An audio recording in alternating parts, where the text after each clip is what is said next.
Bueno, muy buenas tardes a todos y todas.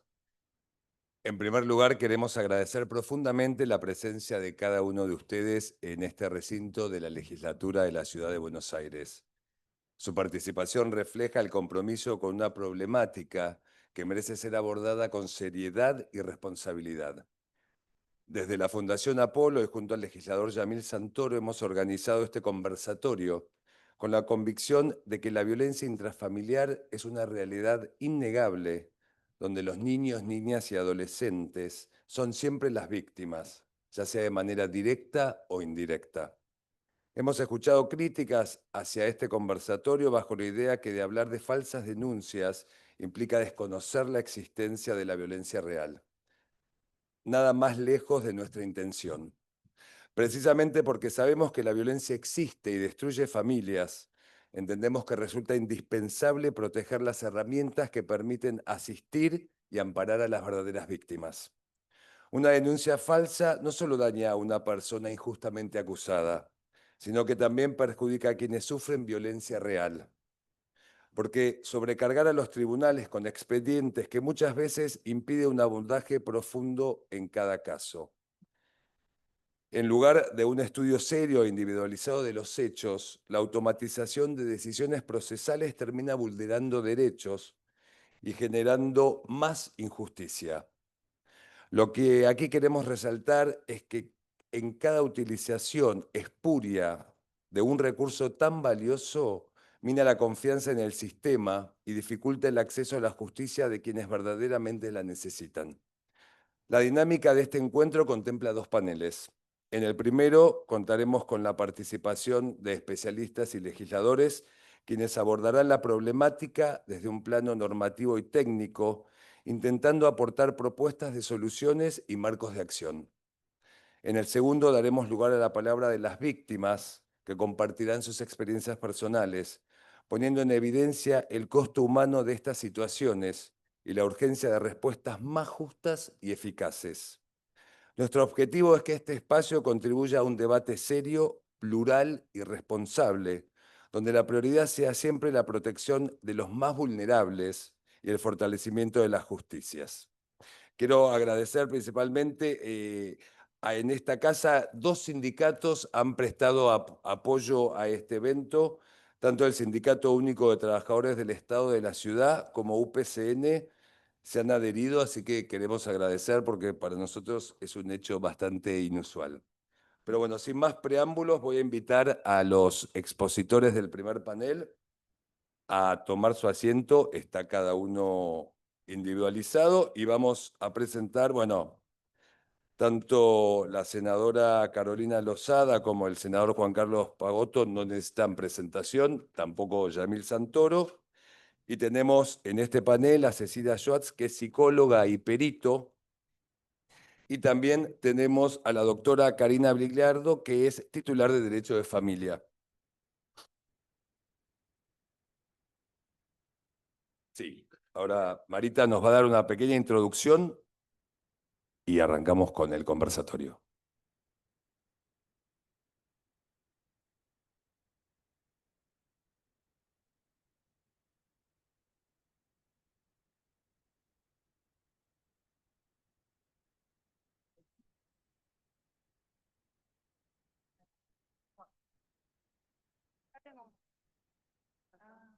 A ver ahí.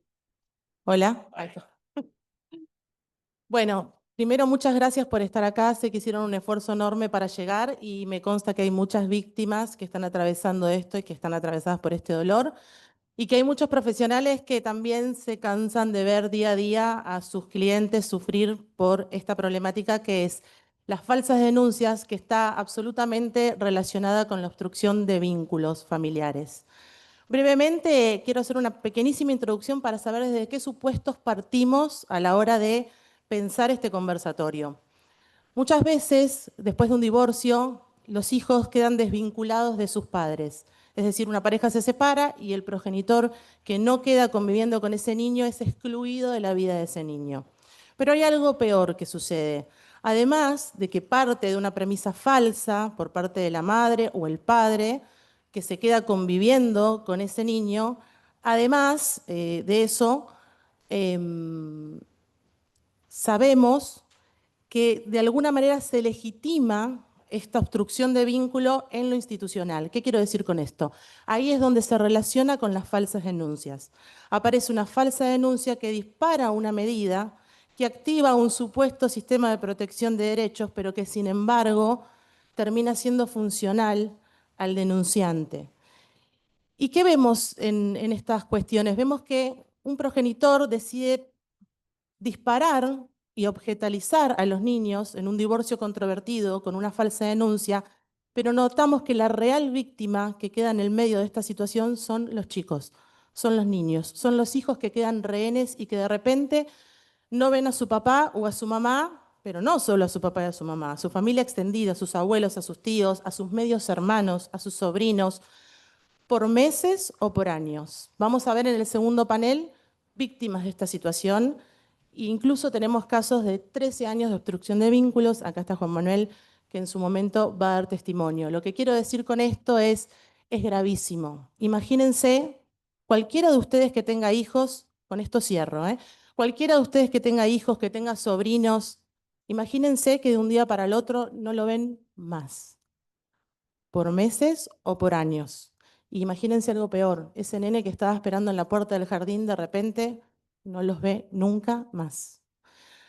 Gracias, ahora sí, damos inicio al panel técnico. Quería solamente contextualizar un poco desde dónde partimos para acompañar este proyecto de Carolina Osada de las falsas denuncias. Gracias.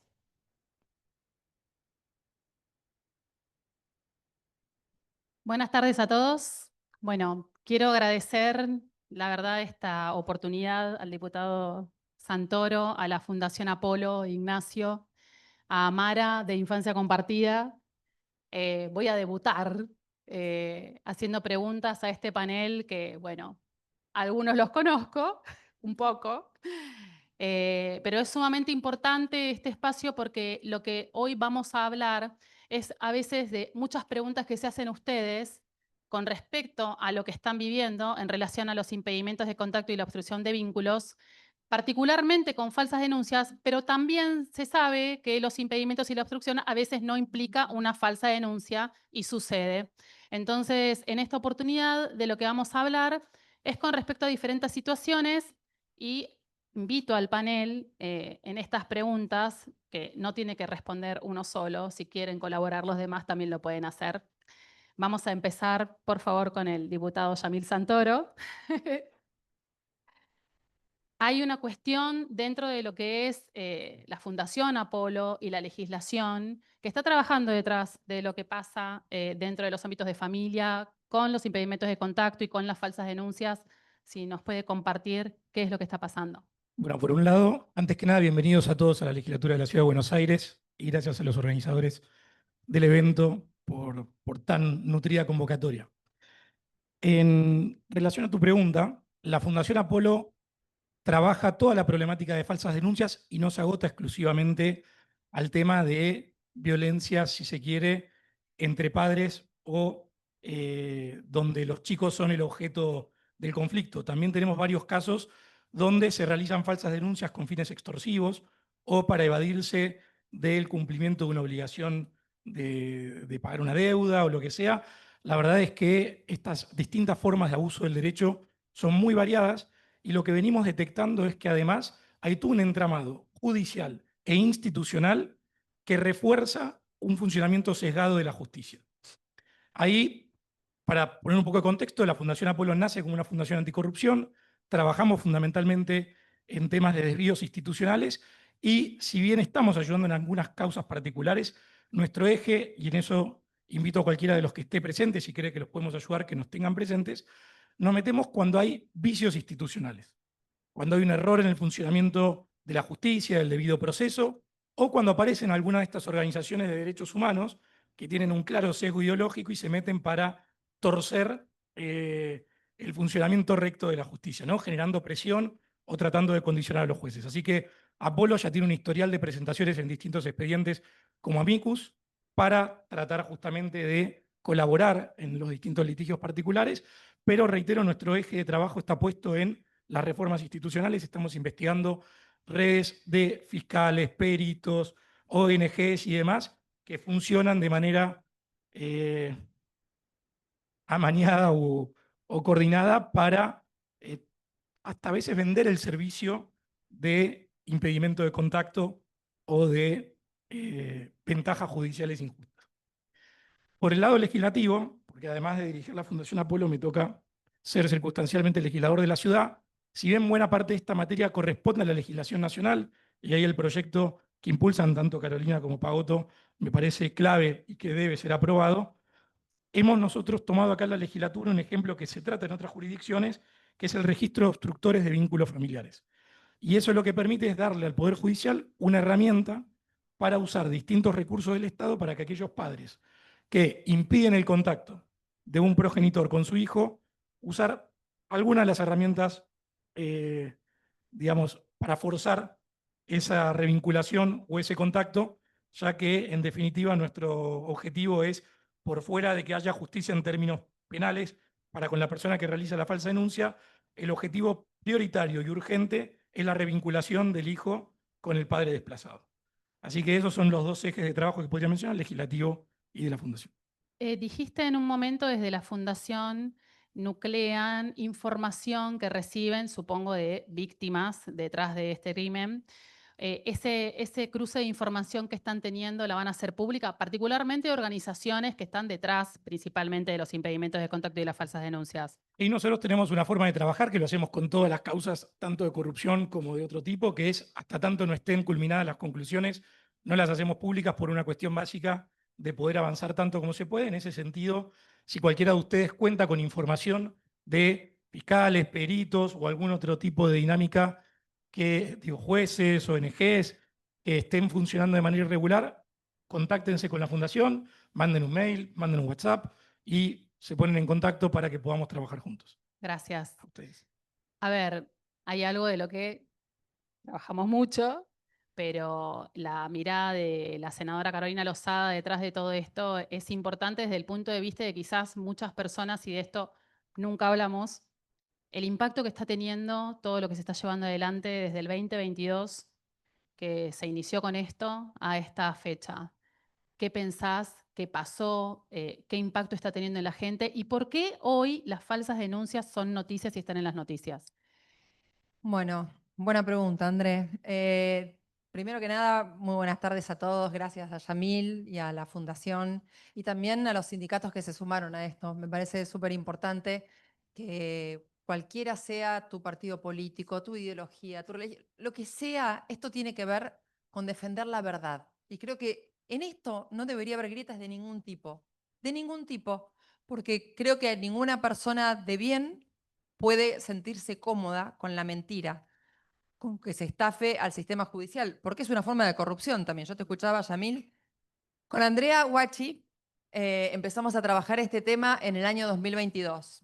Era totalmente políticamente incorrecto hablar de esto. Sufrimos scratches, sufrimos amenazas, esas las seguimos sufriendo. La amenazan a ella a través mío, un montón de cosas que realmente son increíbles, pero evidentemente hay mucho miedo de todas estas organizaciones que hacen bastante plata con este tipo de cuestiones, estos profesionales con muy pocos valores, ¿no? y poco respeto a su profesión, que también hacen mucha plata con esto.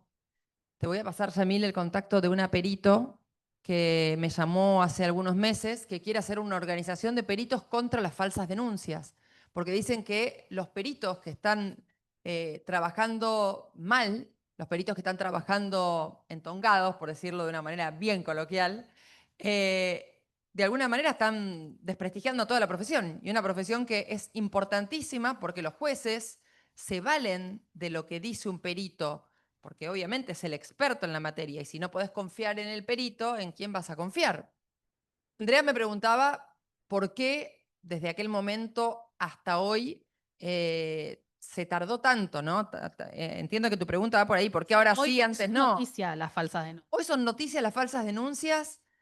Mira, yo creo que porque la gente está despertando de muchas cosas que tienen que ver con lo que estamos moviendo entre todos. Porque, digo entre todos porque cada uno de ustedes seguramente le cuenta su caso a familiares, amigos, a vecinos, a gente que conoce. cada vez son más las personas que conocen a alguien víctima de falsas denuncias. Y cada vez son más las falsas denuncias. Y un periodista que conozco y que me hizo una nota una vez me va a preguntar, pero ¿cuáles son las estadísticas? ¿Cuántas hay? Y no sabemos, porque nadie las cuenta. Porque la espera en expectativa es un chiste. Entonces, obviamente, nadie las cuenta, no hay una oficina en la Corte Suprema ni en ningún lado de falsas denuncias, normalmente quedan absolutamente en la nada. Entonces, no hay una estadística oficial de falsas denuncias. Más allá de no verlas, cuando todas las personas que uno conoce, conocen aunque sea uno o dos casos de personas falsamente denunciadas, y algo está pasando. Eso es de sentido común. Yo escuchaba que hacían mucho hincapié en cuando tiene que ver con las familias, los divorcios. Ahora, eso creo que es lo que más nos hace daño a todos, ¿no? Pensar en los chicos en el medio. Ahora, también hay muchas otras oportunidades en donde, como bien decían, son extorsiones. La de Guille Pardini es una, lo digo así, señalándolo porque es amigo mío y porque fue la primera persona que a mí me contactó con Andrea en 2022 y que la primera persona que yo conocí que me contó lo que le estaba pasando cuando no se hablaba de este tema. La realidad es que no se hablaba de este tema. Y si alguien te contaba, vos en el fondo decías, pero es buena gente, yo la conozco o yo lo conozco, depende de quién fuera la persona denunciada. Ay, pero ¿y si es verdad? Uno siempre tiene ese miedo en el fondo. ¿Hasta qué te pasa? Hasta que le pasa a un hijo, a un amigo, a alguien por quien pones las manos en el fuego. En el fondo muchas veces queda la duda en muchas personas del ¿y si es verdad? ¿Y por qué ahora? Porque cada vez, al haber más falsas denuncias, hay más personas que lo cuentan.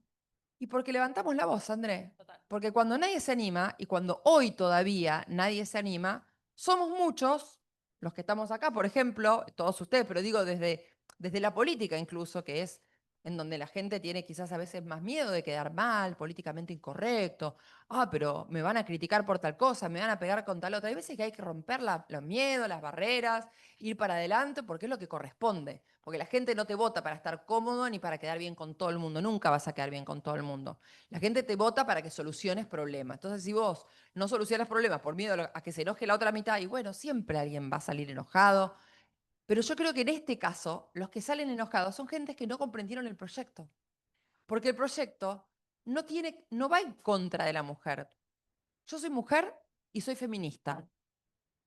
Hoy, para mucha gente, decir soy feminista, piensan, ¿no? ¿Pero por qué? Porque han bastardeado también el término feminismo. Si se ponen a pensar, el feminismo, si lo buscan en el diccionario, es la búsqueda de igualdad de derechos y oportunidades entre hombres y mujeres.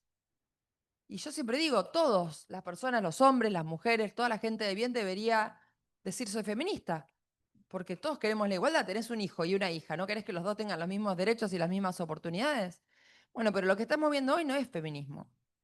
La que se saca una remera y hace sus necesidades en la puerta de la catedral en una manifestación o pone un cartel de muerte al macho, eso no es feminismo, eso se llama embrismo, que lo equivalente al machismo.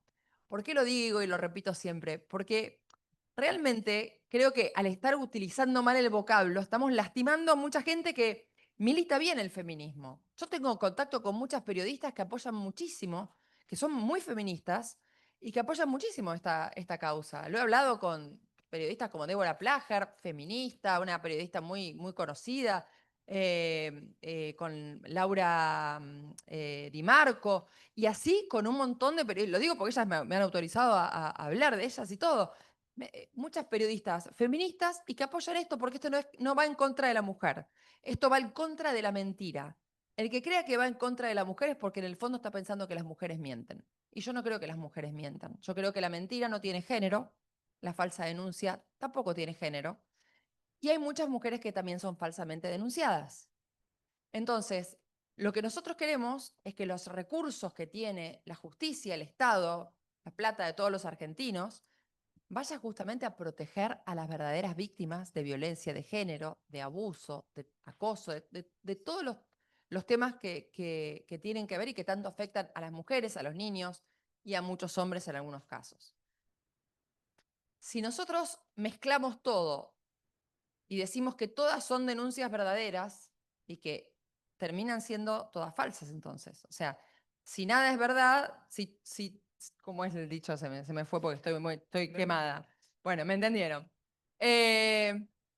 la verdad que termina siendo así. Entonces, no, es lo que no queremos, bastardear la verdadera causa, y yo no quiero que se dé ni un paso atrás en la verdadera causa de la violencia, que es algo que a las mujeres tanto tiempo nos costó luchar, lo mismo que la igualdad de las oportunidades. Y si hablamos hoy de igualdad de oportunidades, las falsas denuncias también molestan a esa situación. ¿Por qué?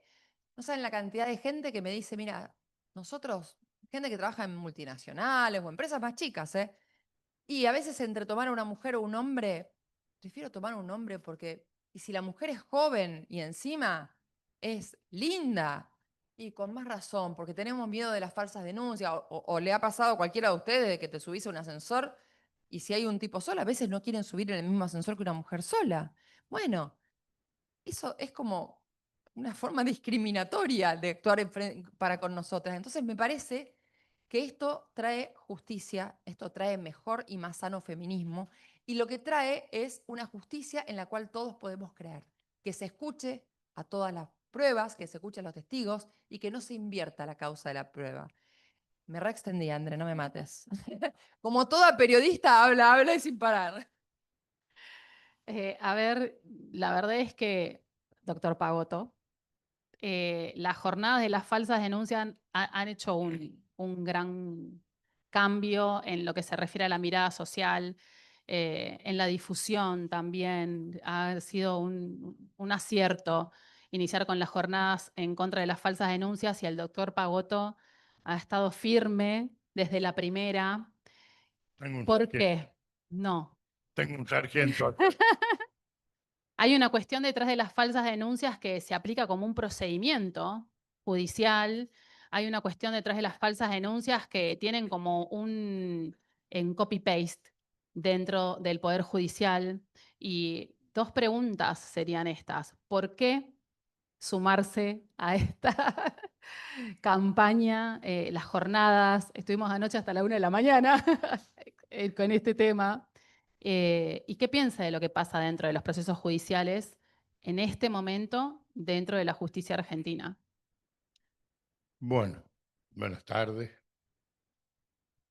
Como verán, la igualdad de oportunidades también la requerimos los hombres, ¿no? En La Rioja el 80% de los jueces son mujeres. Y como ustedes acaban de ver, tengo dos jefas acá que me están haciendo trabajar. Este es un tema que viene de una concepción ideológica complicada que surge a partir de la implantación en América Latina del Foro de Sao Paulo con la ideología de género. En el caso de la falsa denuncia de este tipo de cuestiones, de género, de familia, porque las falsas denuncias ocupan una amplia gama y donde mayor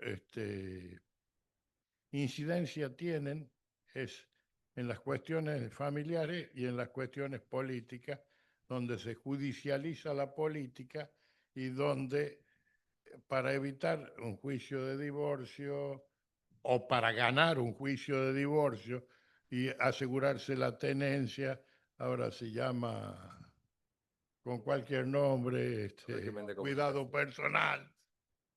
Sí, yo tengo chicas en el estudio que hacen derecho de familia porque ya me he cansado de pelear con los jueces. El cuidado personal, entonces directamente denunciamos, se hace una exclusión del hogar y después se va a negociar cuotas y una serie de cuestiones. La falsa denuncia es en este ámbito donde causa mayores dolores y mayores cosas. Las primeras víctimas fuera del denunciado, las que más sufren, y son los niños, porque se ha tomado como malsana costumbre tener a los hijos como botín de guerra. Entonces ahí se acaban los principios fundamentales de los niños, porque al ser tomados como un objeto, como el trofeo que me va a dar la victoria sobre el que hasta ayer fue mi novio, mi pareja, lo que fuera, le produce a los chicos un trauma terrible. Y aparte, cuando a eso se le aditan una serie de situaciones como denunciar falsamente cuestiones de índole sexual, les producen un trauma que es absolutamente terrible.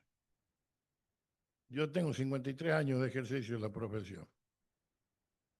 Me recibí a los 20 años, nadie me mandó a ser tan tonto de tener que empezar a trabajar tan temprano, pero bueno, acá estamos. Y hemos visto en el caso de Ghisoni, Pablo Ghisoni. el terrible problema que le ha creado es una barbaridad. Y esto yo creo que ha sido un revulsivo para que la gente entre a tomar conciencia de esto. ¿Por qué? Porque con la implantación del Foro de Sao Paulo y la implantación de un determinado tiempo político que ha llevado a aceptar eso a rajatabla, ha condicionado la administración de justicia y ha dejado de aplicar aquel viejo brocardo latino que decía que justicia es a dar a cada uno lo que es suyo para el yo te creo hermana por el simple hecho de ser mujer. Yo recién estaba hablando con el amigo ahí y le decía, no me imagino que Marie Curie haya tenido que hacer un striptease para tener 2 premios Nobel. O qué sé yo, Simone de Beauvoir, o Ana Mayani, por nombrar una actriz. Entonces se ha llevado eso que Carolina hablaba, el embrismo, a un nivel de volver a la época de las guerreras amazonas que utilizaban los hombres para procrear y después los mataban. Esto no es una sociedad moderna, donde tenemos, y sobre todo, aquellos que ejercen la judicatura. Porque el proceso judicial, la administración de justicia, es la respuesta más civilizada que tiene el hombre para solucionar conflictos sociales. Entonces, si lo tergiversamos, estamos produciendo un daño terrible. Particularmente, a mí me tocó un caso hace muchos años de una madre que había abandonado a los hijos, los vino a rescatar, los subió en un taxi y los chicos se tiraron del taxi, terminaron hospitalizados. Y sin embargo, los jueces ordenaron que le entreguen los chicos, ¿no? Hasta que tuvo una tentativa de suicidio y hubo que rever. ¿Por qué? Porque acá hay derechos que son declamados y yo hay algo que me pregunto y les hago la pregunta a ustedes, porque es digno y justo que todos y cada uno busquemos la respuesta. ¿Por qué la muerte del uso de Dupuy, no? Yo no he visto los colectivos feministas levantar para quejar y para exigir la justicia por la muerte de ese angelito. No lo he visto. Sí lo he visto para lograr subsidios para hacer películas que no ve nadie, para hacerse las artistas cuando el talento es una cuestión no solamente innata, sino adquirida y que se logra con esfuerzo. Sin embargo, es más fácil hacer demagogia. Y esto que les estoy diciendo no es una cuestión que no sea técnica, se llama demagogia penal. Esto está estudiado por todos los penalistas. Entonces esto ha llevado a un nivel de confrontación que rompe la familia. El delito de falsa denuncia tiene 3 matices. El primero, el delito, el tipo penal que está en el artículo 245, que es el que denunciaría un hecho falso. ¿Que saben cuál es el bien jurídicamente protegido? ¿Para qué ha sido dictada esa norma? Para proteger la administración de justicia.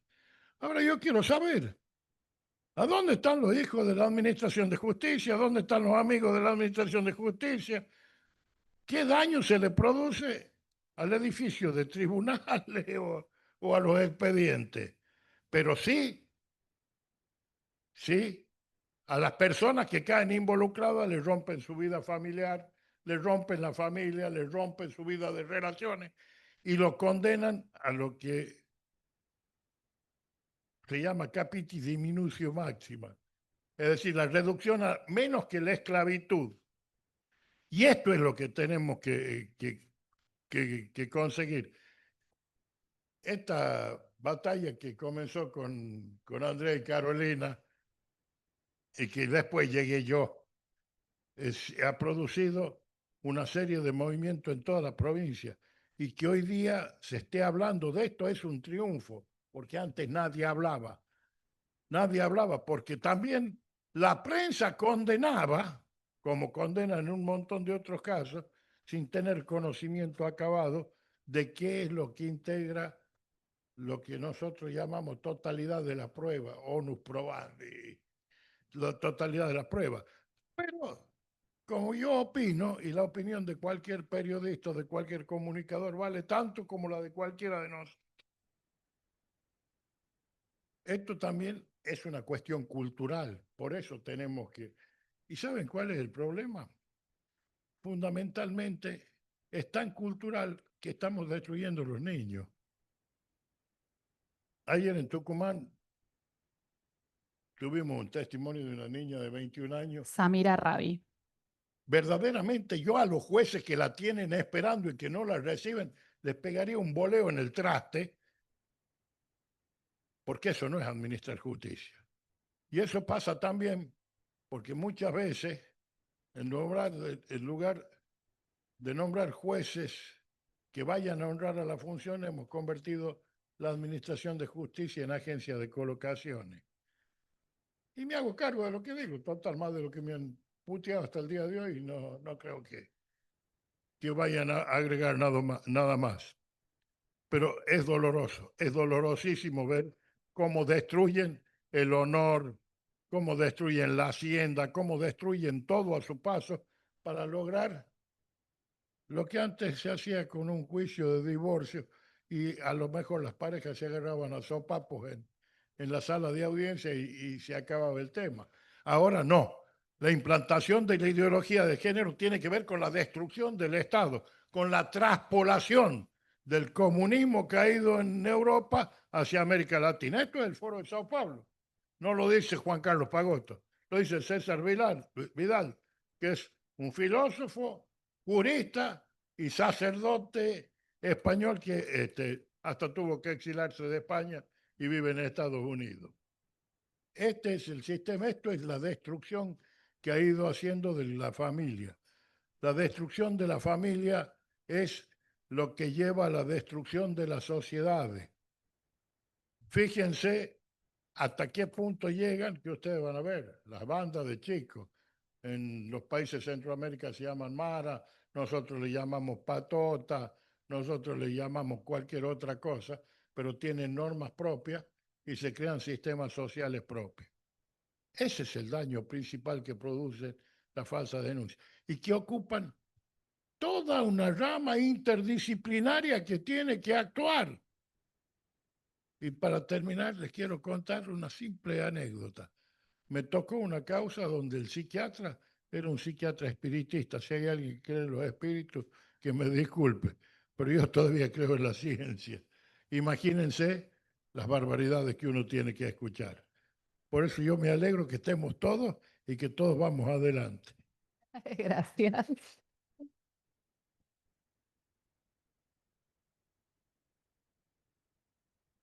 La verdad que el doctor Pagotto dejó un montón de cuestiones para analizar.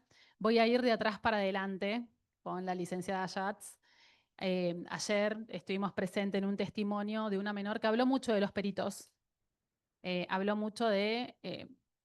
ella decía, si no les gusta esta carrera, no la hagan. Si no saben hacerla, váyanse porque a mí me rompieron, me destruyeron. Sin hablar específicamente del caso, pero sí haciendo alusión, a ella le hicieron una cámara Gesell y al momento en que le hicieron ella estaba toda golpeada y la licenciada que le hizo las pericias no detectó nada y acusaron a su padre de abuso sexual y está condenado a 15 años de prisión y era una falsa denuncia, todo impulsada por la madre. Ahora, ella habla de una sola pericia. Ella habla de un solo momento en el que se entrevistó y así pasa con muchos casos que, por ejemplo, un padre impedido va y tiene una entrevista por única vez, incluso a veces puede pasar por Zoom, por teléfono, y con esa exclusiva informe, no sé si es informe, eso también nos gustaría que nos aclare, si es informe, si es una pericia bien hecha, resuelven un caso y inmediatamente está la cautelar, el impedimento de contacto por un solo informe. Un padre que va totalmente conmocionado de esa primera entrevista, quebrado, roto, dañado psicológicamente porque no ve a su hijo desde el momento que le metieron la denuncia.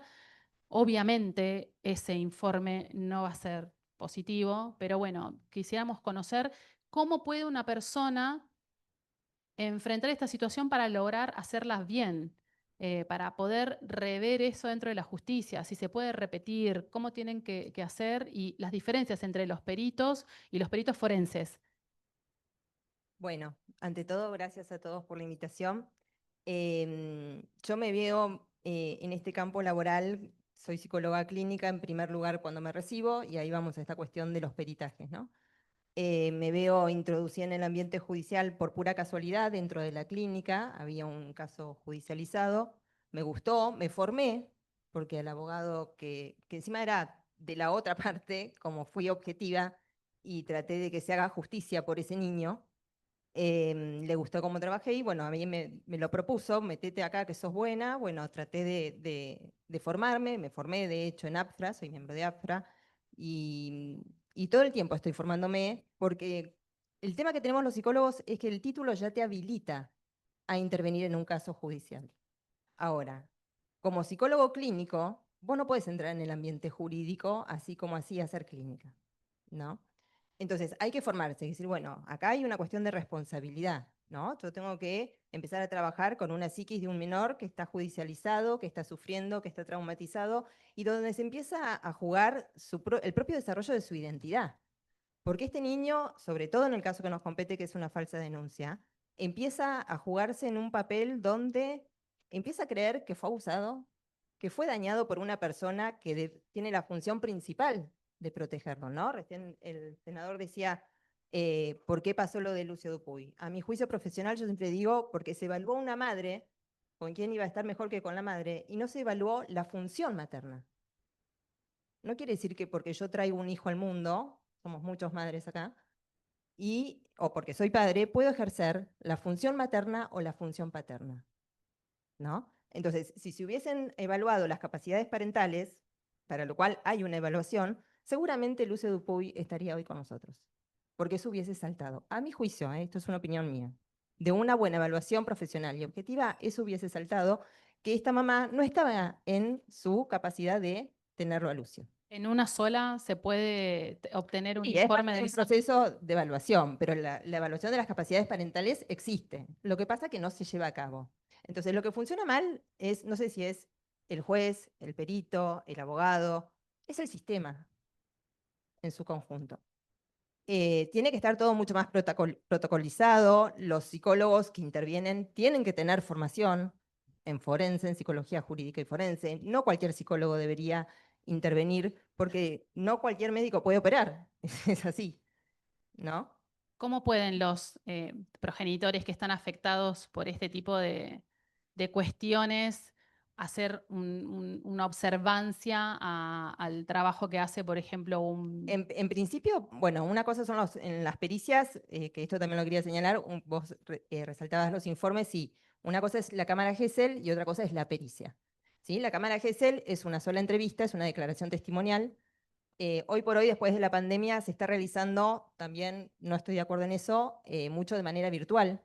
¿Sí? Los únicos que están presencialmente son la supuesta víctima y el perito oficial. Los peritos de parte, cuando yo me presento a una cámara Gesell, estoy atrás de una pantalla. Y agradece si se ve. Agradece si se ve y se escucha con las interferencias, las situaciones, ¿no? Eso es la cámara Gesell.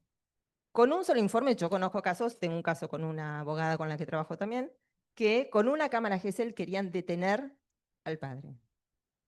Y le decía, no, presentá, fundamentémoslo, pidamos pericia después de la cámara Gesell, que se le haga una pericia. La pericia son más entrevistas, donde también hay una entrevista de la perita oficial al niño, pero después se le administran pruebas, una batería de test. Y esa es la parte objetiva. ¿Por qué? Porque en una entrevista, tanto en una cámara Gesell como en una entrevista pericial, el que escucha es una persona y lo que yo escucho también es mi subjetividad lo que atraviesa. Si no, no habría un perito de parte también que pueda interpretar otra cosa, y ahí está el debate pericial, porque después de la pericia nos juntamos los peritos, el perito oficial me cita como perito de parte y hacemos un debate pericial. Y a mí me parece esto, y yo veo esto, y ahí vemos si concordamos en un mismo informe o si hacemos informes distintos. Y se los presentamos a la fiscalía y al juez. Y ellos después, bueno, la pericia es una prueba más dentro de todo un contexto también de evaluación. ¿Sí? No es la única prueba. A veces, si no hay lesiones físicas, la pericia médica no detecta lesiones y demás, es una prueba fundamental la pericia.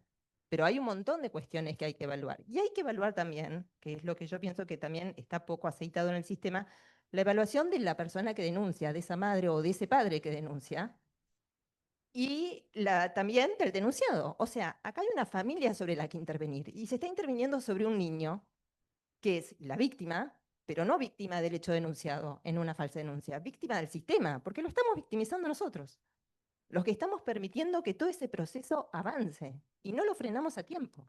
Igual no existen pericias a los denunciantes. No interesa si sea hombre o mujer, cada vez hay Se más le madres hacen, sin pedidos. se puede pedir pericia al padre o a la madre. Se ¿sí? puede pedir a Sí, ambos. se le puede pedir a ambos. Esto es responsabilidad del representante legal. Los o- abogados pueden, ahí la abogada, pero los abogados pueden pedirlo. Yo lo he hablado con abogadas que trabajo y pedí una pericia para los padres, Para ambos. psicológica para ambos, psicológica o psiquiátrica, o las dos juntas. Acaba de darle el pase a la doctora, porque dentro de todo el proceso, la verdad es que Sí. haber tenido la experiencia de ser juez de familia, Sí. bueno, quien está dentro de un ámbito tan difícil, porque estamos hablando de menores siempre involucrados en esto, Sí. está la cuestión que mencionaba la licenciada con respecto a las pericias, las cámaras GES y los informes, y también está esta cuestión de una denuncia que hace un progenitor para impedir el contacto, pero que después ese impedimento también se ve, está el impedimento del progenitor, pero también el impedimento judicial, Ujú. ¿no? Esta cuestión de que los fiscales también meten impedimentos por denuncias y se siguen con los impedimentos o con las cautelares y nunca existe la revinculación. Acá hay dos preguntas. Hay dos. El rol de lo que hablaba la licenciada recién y lo que sucede dentro de la justicia del ámbito de familia y estos impedimentos judiciales también. Bien. Hay muchas cuestiones a aclarar. Yo escuchaba a todos. Ante todo, agradezco muchísimo la invitación. Surgen un montón de factores para poder explicar por qué sucede la ineficiencia del sistema judicial. En un principio, lo que obra, y ustedes recientemente la Argentina fue observada en esto y también en dos ocasiones, en un caso específicamente de lo que se abordan acá, por la Corte Interamericana y por la Comisión de Derechos Humanos, que habla de un concepto que el servicio de justicia, los efectores que ingresan en el mismo, les resulta prácticamente imposible de conceptualizar. El daño que se genera en este niño, esta niña, es irreparable. Eso es lo primero que debe partir. Si hoy Ignacio comentaba lo del video de Atrapados, de Infancia Compartida, si tienen la oportunidad de escucharlo, van a encontrarse personas como Cecilia Paz o Gastón Recondo, que yo siempre digo lo mismo, si uno los quiere evaluar desde la óptica de uno, va a entender que son personas exitosas. Gastón Recondo estuvo en el Mundial transmitiendo, qué bueno lo que le pasó a Gastón Recondo. Ahora, cuando lo escuchamos en un video de una persona de 50 años, vemos las huellas, las heridas de la infancia, ¿sí? Que quedaron absolutamente en él y lo condicionaron a tal punto que necesitó colaboración profesional para dejar de ser un mentiroso, porque eso es lo que lo convirtió la situación que vivió en relación a la conflictiva parental. ¿Qué le pasa a la justicia cuando llegan estos casos? En principio, ¿sí? Hace una observación centrada en el adulto. ¿Sí? Eso es lo que todos debemos entender. La justicia ofrece para familia una persona discutiendo con otra, peleándose con otra. ¿A quién le voy a dar la razón? No es una justicia centrada en perspectiva de niñez, ni que quiera, ¿sí? Renunciar a ese adultocentrismo para poder pasar a centrar la justicia en el niño. No tiene esa capacidad. Yo haciendo una referencia con el papá que está al lado de Marita, hoy él veía y decía que su hijo, ¿sí? Había dado una declaración. Yo mínimamente digo, no es una declaración, como un papá involucrado en un proceso todavía no tiene las herramientas o no sabe qué es lo que pasó con su hijo hoy en la justicia, qué es lo que hizo su hijo en la justicia. ¿Eso por qué? Digamos, ahí le explican al niño, ¿sí? Eso es porque la justicia pierde humanidad. Los efectores de la justicia pierden humanidad, pierden empatía con lo que le pasa a este progenitor. En eso eligen un lado. Dice, bueno, ¿cómo sobrevivo a estas personas que me traen tantos expedientes? Promedio, cada uno de los expedientes de obstrucción no conlleva uno solo, conlleva siempre al mínimo 3. Y uno es víctima de violencia. Perdóname que te use de ejemplo, pero te aprovecho, ¿sí? Una cuestión, lo primero que observo cuando él me muestra el acta de su hijo, ¿dónde expresa su opinión un niño de 8 años en relación a lo que le sucede al progenitor, en un contexto de una denuncia de violencia familiar? Ya está mal. Ya ese juez, ¿sí?, que tiene la herramienta del activismo jurisdiccional, que todos los tratados internacionales, sobre todo la Convención sobre el Derecho del Niño, le indican que debe velar por su interés, hace que se tome una escucha, que no es activa, por supuesto, que hay una gran diferencia en escuchar y escuchar activamente, y hace que venga a expresarse en un contexto de violencia familiar. Ya está mal. Si yo le entrego el acta para que lea, lo primero que va a ver es que su papá recibió una denuncia de su mamá en un contexto de violencia familiar. Y eso es lo que firma ese niño. Ahí Eso lo presenta, perdón, eso lo presenta. Eso está en el contexto de un expediente. Eso es familia. Familia, digamos, ejerce una carátula, es una persona contra otra, con la C en el medio. Ya estamos mal. ¿Por qué? Porque no le tengo que dar la razón a ninguno de los dos. Lo que tengo que hacer es velar por ese niño o esa niña, por su infancia, ¿sí?, que está en el preámbulo de la Convención sobre los Derechos del Niño, y la Convención le dedica a este derecho 5 artículos, no 1, no 2, 7, 8, 10, 9 y 18. Le dedica al derecho del niño y niña a crecer en trato regular y frecuente, no en verlo a la mamá o al papá. ¿Qué hace el juez de familia cuando dice, uy, voy a tener una violencia, voy a tener un cuidado personal, voy a tener los alimentos? Esta gente se va a pelear por todo. Como broche de oro, ¿qué aparece? La justicia penal. Aparece la denuncia de alguno, o denuncia de obstrucción del vínculo, o denuncia de abuso, lo que sea. Y penal, y ahí empiezan las cuestiones si familia puede hablar con el fuero penal. ¿Y qué pasa? No puede. ¿Por qué no puede? Porque no les interesa. No les interesa abordar la problemática. Dice, estamos trabajando con lo mismo. Somos Pedro y Karina. Vamos, es lo mismo que están denunciando. ¿Cuándo vas a hacer la cámara GESEL? Fíjate que no sea la semana que yo tengo la escucha activa. No lo hacen. ¿Por qué? Porque no son humanos. No hay un servicio de justicia concentrado, pensado en ese niño y niña y en cuidarlo y darle una cuestión integral de protección a ese niño y niña. Lo exponemos y permitimos que todas las cuestiones de vida de ese niño sean planteadas bajo el del traslado, ¿sí? Que se convierte en ¿qué? ¿Cuál es la frase más hermosa que le gusta al servicio de justicia dar en caso de obstrucción de vínculos, en caso de cronificación de los conflictos parentales? Toda vez que el niño o niña ha adquirido la mayoría de edad, procedo a dar por finalizadas las actuaciones porque está extinguida la responsabilidad parental. Si yo dañé, no importa. Nadie se hace Si cargo. yo lastimé, nada importa. ¿Sí? Nosotros desde Infancia Compartida, que en esta instancia es el espacio en el que estoy sentada acá, trabajamos en un proyecto de ley en el cual tiene 2 pilares muy importantes. En realidad tiene 3, pero uno de los 3 es el más importante por cuestiones de tiempo. No quiero abusar del micrófono, que es una justicia adaptada. Es una justicia, ¿sí?, donde se centra en el niño y niña.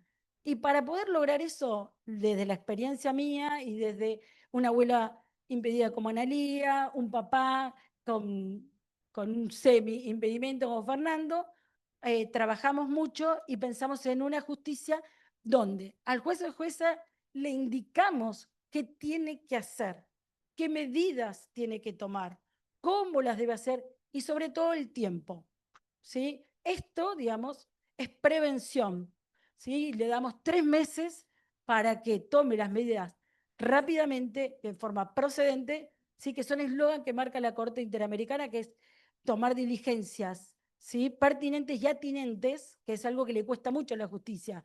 Hoy hablaban de las pericias, ¿no? Contestando a la segunda pregunta. Por ejemplo, ¿no? Vienen y se cuestionan los roles parentales. Entonces, vamos a hacer una pericia. Primer cuestión de dilación que hace la justicia es de ordenar la pericia de un progenitor, como que fuera el que está dirigido absolutamente todo. Vamos a hacerle la pericia al progenitor A, que es el que está por ahora cuestionado. Entonces viene el progenitor A y dice, no, a mí solo, ¿por qué no le hacen a ella? Y ahí que viene la apelación, digamos. Primero cuestionar la revocatoria, la apelación. Va a cámara y le dice, bueno, cuestiones de prueba o lo admite. Vamos abajo. Durante todo eso, el juez, el asesor, defensor de menores y todo el sistema, ¿sí? ¿Qué hizo? Ganó 6 meses. ¿Ganó 6 meses para qué?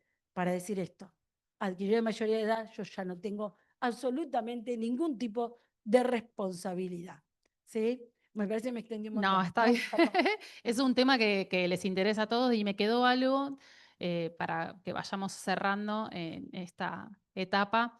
Esto del puente de comunicación entre penal y familia me parece gravísimo Sí. y desde el punto de vista de resolver un grave problema en este puente de comunicación, ¿quién tiene la responsabilidad? ¿El Poder Judicial, el Legislativo? ¿Quién puede aportar Los jueces, te el lo contesto, son los solamente jueces. Es la el Poder intencionalidad Judicial es de trabajar, de trabajar. Vos, como protocolo o cómo se puede implementar para que exista ese puente? Es- Porque es una negación entonces de no querer hacerlo. en realidad implica, digamos, hay una cuestión, yo lo voy a establecer como una generalidad, aunque deberíamos, pero bueno, es un mal de muchos jueces el tema de la soberbia. Nadie me va a decir a mí qué hacer, qué ordenar, cómo hacer las cosas. Fíjense que en la temática, por ejemplo, que nosotros nos aborda hoy, ¿sí? Cuando un juez dilata una causa o no toma medidas conducentes o no interactúa con su colega en lo penal que tiene la causa, que no le cuesta nada y que ambos pueden visualizar las causas de cada uno, pues no cuesta absolutamente nada hacerlo. Uno, si lo va a denunciar, digamos, que nosotros hacemos en la ley un mecanismo preciso para eso, si uno quiere denunciar a un juez o una jueza por eso, lo que le van a contestar que tiene que ver con lo que es su ejercicio jurisdiccional, es decir, que tiene que ver con su opinión, con lo que quiere hacer o no hacer un juez en una causa, ¿sí? Entonces, en realidad lo que tiene que cambiar, hoy hablamos, bueno, de Dupuy, es esto de la capacitación, es empezar a comprometer a los jueces y las juezas en el trabajo conjunto, ¿sí? A los fines de hacer cesar, ¿sí? Esa vulneración de derechos con respecto a esos niños y niñas. Y una última cosa que me permito la licencia de decir, cuando uno se prepara y cuando conoce, no es tan difícil detectar las falsas denuncias. No es tan difícil. Ni siquiera es necesario llegar a una cámara GESEL. Uno lo ve, por ejemplo, yo he visto... Indicios claros de que existe la... Yo he visto, antes de ingresar a una cámara GESEL, una progenitora llorando, ¿sí? Porque el hijo había recibido un hematoma de 1 centímetro. Entonces, golpeando las paredes, reclamando justicia por el hematoma de 1 centímetro, que obviamente le indicaba la conducta al otro progenitor, pero sin poder absolutamente determinar. Imagínense, todos tenemos contacto con niños. Hoy nosotros mismos te golpeas con una pared, se cae. Cualquier movimiento, ¿sí? Eso que llevó a que el progenitor dijera, hasta acá llegué. Si esto es un día, se cae, me acuerdo un caso donde el nene va a ver la televisión, salta el sillón y cae, ¿sí? En cambio de caer dentro del sillón, cae abajo del piso. Causa penal, digamos, por un accidente que convengamos que es algo que puede suceder con los niños. Si eso se trabaja conjuntamente, si hay un juez interesado en trabajar, si hay un fiscal interesado en trabajar correctamente, un asesor o defensor de menores, trabajar correctamente, no es algo de gran dificultoso de determinar que no tiene mucho fundamento la denuncia. Gracias. Gracias a todos. Gracias, diputado Santoro, por este espacio y a la Fundación Apolo. Gracias. Gracias. Ahora, mientras cambiamos el panel de expertos a de padres, sé que la senadora se tiene que ir rajando, así que muchísimas gracias. Vamos a pasar un resumen del video que estamos postulando como de interés cultural. Y mientras pasamos el video Atrapados, por favor quédense que ya empieza el segundo panel.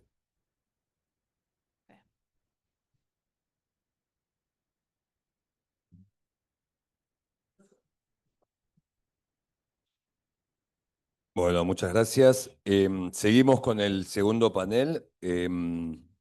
Son todas caras conocidas, lamentablemente, pero los vamos a presentar. Tenemos a Pablo Ghisoni, es médico ginecólogo de Lomas de Zamora y fue padre denunciado falsamente.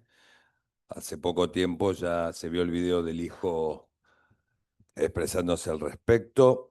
También tenemos a Juan Foster, licenciado en psicología, padre denunciado falsamente, impedimento que lleva 12 años. Ramón Dupuy lo tenemos conectado por Zoom. El abuelo de Lucio, nada más que decir. Y Norma Igoa, que fue víctima como abogada del obstructor de su clienta. Y bueno, ya nos va a contar la historia que es bastante terrible también. Ahí está Ramón. Ramón, ¿nos escucha desde ahí? Sí, perfecto. Ustedes me escuchan. Buenas tardes a todos. Lo escuchamos perfecto. Bueno, le cedo la palabra a Marita, que es la que va a coordinar este panel. Gracias. Bueno, otra vez, buenas tardes. Gracias por quedarse ahora. Bueno, hola Ramón. Hola Marita, ¿cómo estás? No te voy a preguntar ahora directamente, ¿eh? Así que acomodate, Bueno, quédate tranquilo. ok. Bueno, les cuento algo. Cuando iniciábamos y organizábamos todo este panel, yo conozco los casos de Lucio Dupuy, Pablo Ghisoni y Juan Manuel Foster, pero no conocía el caso de Norma, que también es víctima de una falsa denuncia, pero como no era en el ámbito familiar, no tenía tanto conocimiento de su caso. Decido hablar con ella por teléfono para interiorizarme y sí lo tenía la fundación, ¿sí? La fundación sí tenía el conocimiento del caso. Y cuando decido interiorizarme, no paraba mi asombro. Yo pensé que lo había visto todo en el ámbito de familia, con las falsas denuncias, la obstrucción de vínculo, la alienación parental, el impedimento de contacto, ¿no? Todo un montón de conceptualizaciones, términos, falla del sistema de protección de derechos, y así podríamos seguir, ¿no? Y cuando me empieza a contar Norma su caso, realmente no podía salir del asombro. Norma, voy así minuciosamente, muy sucintamente relatarlo, recibe a una mujer que es una mujer realmente víctima de violencia de género, decide representarla, no tiene un historial Norma de defender casos de violencia de género, se ha dedicado a familia y ha sido el segundo o tercero que le ha tocado. Cuando decide llevar ese caso adelante, se empieza a encontrar con que del otro lado encontraba realmente un papá, o un ex marido en este caso, que era violento. Y bueno, de ahí yo te voy a pedir en adelante, ¿no? Este es el planteamiento. Finalmente empieza a acosarla este señor a ella. Ella tiene que renunciar al caso por el acoso y la presión que recibe. ¿Y qué pasa ahí, no? Porque hasta acá no hay una falsa denuncia, pero ¿qué pasa después? Te voy a tener que pedir que seamos lo más resumido posible, pero contalo vos porque me parece que ese es un buen resumen. Bueno, a partir que tomé el caso de, la voy a llamar Laura, empecé a padecer una serie de atentados. En realidad padecí 20 atentados, entre ellos algunos muy graves, como que me aflojaran las ruedas del auto y casi me mato con mi familia en una ruta. Hasta ahí no lo relacionaba con esto. Me incendiaron el local de antigüedades, que era mi proyecto postjubilatorio, me lo mandaron a incendiar. Y de repente recibo 20 fotos que demuestran que nos venían siguiendo a mi familia y a mí desde hacía 2 años y medio en nuestras actividades cotidianas, y entre ellas la foto de mi hijo yéndose a trabajar. Mi hijo es abogado, tiene 44 años, tiene su familia, y me dice: tu hijo tiene todos los puntos puestos. A partir de ese momento empieza a direccionar toda su violencia hacia mi hijo y hacia su familia. O sea, le quemó un auto, le hizo un montón de daños, le quemó también una moto, etcétera, etcétera. Hasta que, cuando él ya estaba bastante cercado, porque esto ya está condenado, está apelada la sentencia, pero cuando él ya ve que se le cierra el círculo hacia mí, bueno, a través de una mujer que se contrata para eso, son organizaciones, efectivamente, lo denuncian a mi hijo por abuso sexual. Y también denuncian, otra mujer denuncia a los hijos del abogado actual de Laura por abuso sexual. Automáticamente, después de la denuncia así prácticamente por videollamada que hace en la OBD, a mi hijo lo imputan por abuso sexual. Mi hijo tiene un cargo bastante importante en un banco. Gracias a Dios que en el banco sabían lo que estábamos padeciendo, 5 años estamos padeciendo esto. Entonces, pero igualmente tuvo que contar esta situación en su trabajo. Estaba en riesgo todo. Por supuesto que su mujer confía en él, pero es como que automáticamente hay un grado de sospecha, un sallo que te cae, que es muy difícil sacárselo de encima. Bueno, fue defendido, por supuesto fue absuelto, pero fue absuelto realmente, tengo que decir siendo abogada, porque la denunciante cometió un error muy grave, dijo que había dejado una documentación que después la vuelve a utilizar, entonces fue muy grave y muy flagrante el hecho. Entonces mi hijo fue sobreseído, pero si no, a lo mejor Nicolás no hubiera sido sobreseído. Y además, el miedo de que con lo que nos venían amenazando es, si hacían otra denuncia, otra persona hacía otra denuncia, automáticamente Nicolás hubiera ido preso. Norma, me gustaría agregar una pregunta. ¿Fue sobreseído en la justicia tu hijo de Sí. estas falsas denuncias de violencia de género y abuso? ¿La vida de él continúa igual o hay un quiebre, hay un antes y un después de En esto? la vida de él, absolutamente, con los amigos, inclusive hasta en el barrio. Nosotros hace 30 años que vivimos en la zona.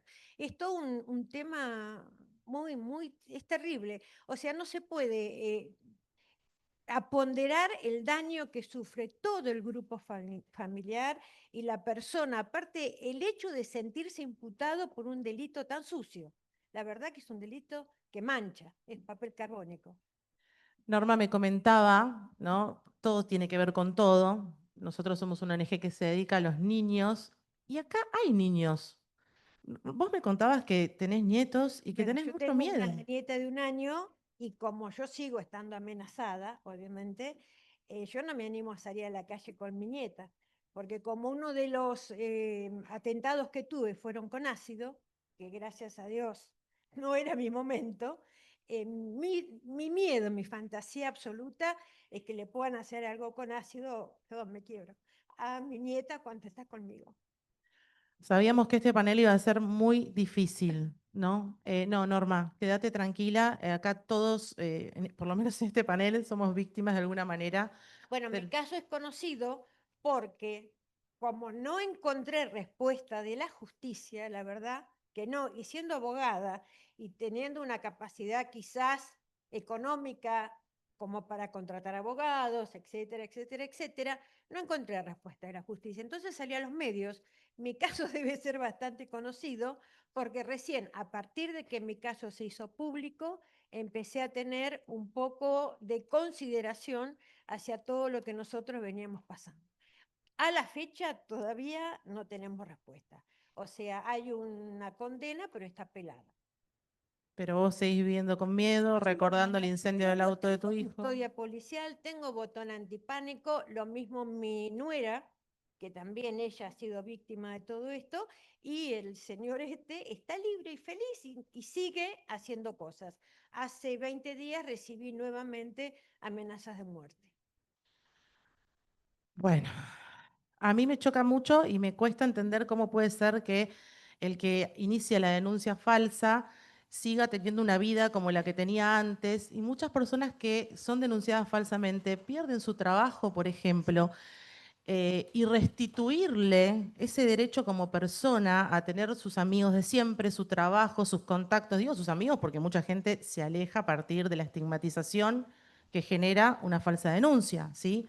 Entonces, es un impacto moral que tiene la persona. Vos pensás que si te denuncian de algo tan atroz como abuso sexual infantil, como abuso sexual a cualquier persona, de violencia, son cuestiones que impactan en la moral, en lo más propio del ser humano.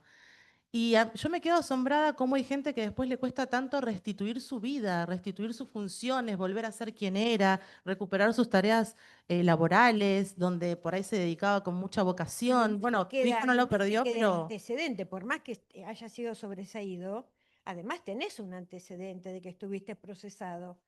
Es te decir, queda el por eso te antecedente. digo, claro, el antecedente te queda, está bien, fuiste absuelto, pero ya fuiste procesado en un momento. Eso queda. Y vos sos abogada, ¿no? Y yo También soy abogada. eso Entonces, también hay que digo, decirlo. es el día de hoy que con falsos perfiles en las redes lo sigue llamando y diciendo, fulano de tal, violador. Claro, el Estamos escrache, todavía ¿no? peleando por eso.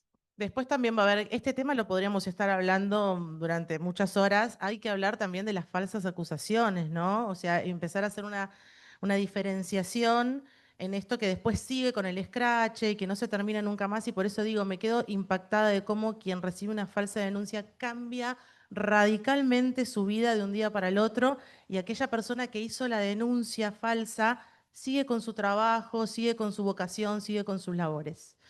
Gracias, Norma. Me gustaría que después sigamos charlando. Un aplauso, sí.